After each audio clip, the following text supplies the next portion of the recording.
America సైనిక చర్య అనంతరం వెనిజులాలో నాటకీయ పరిణామాలు చోటు చేసుకున్నాయి.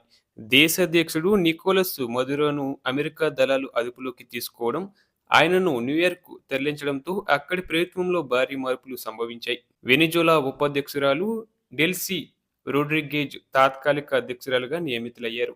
ఈ మేరకు వెనిజులా సుప్రీంకోర్టు రాజ్యాంగ ధర్మాసనం సంచలనాత్మక ఆదేశాలు జారీ చేసింది.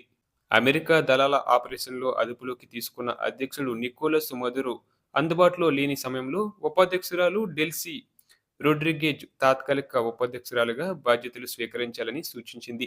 పరిపాలన నియంత్రణగా సాగేలా చూడటానికి, దేశ సమగ్ర రక్షణకు భరోసా ఇవ్వడానికి బొలివేరియన్ రిపబ్లిక్ ఆఫ్ వెనిజులా అధ్యక్ష పదవిని రోడ్రిగేజ్ చేపట్టనున్నారని సుప్రీంకోర్టు ధర్మాసనం ఆదేశించిన విషయం తెలిసిందే.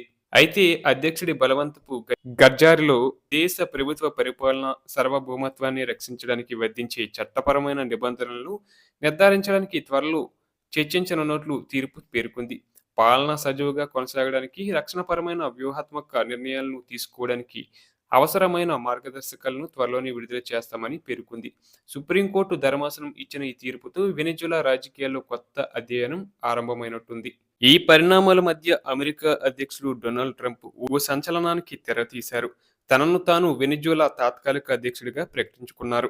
దీనికి సంబంధించిన ఒక ఫోటోను తన అధికారిక సోషల్ మీడియా ప్లాట్‌ఫామ్ ట్రూత్ సోషల్‌లో పోస్ట్ చేశారు.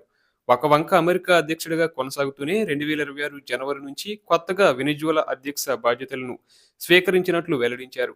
ఇది ప్రపంచ దేశాలను షాక్‌కు గురిచేసింది.